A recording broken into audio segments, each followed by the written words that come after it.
Gandang hapon po.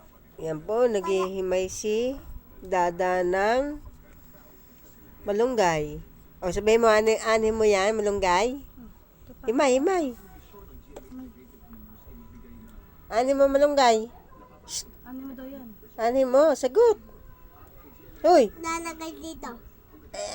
ani mo, gugulayin mo, ano? Gugulayin.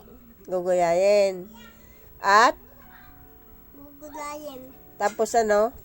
Gugulayin pa. Tapos, Ilalahok saan? saan lalahok yan? Dito. Sa lakin. Lalahok. Hmm? Sa lakin. Ilalahok saan? Saan? Sa Lakami? Sabi, Lakami. Pakalamit eh. Ano? Atae.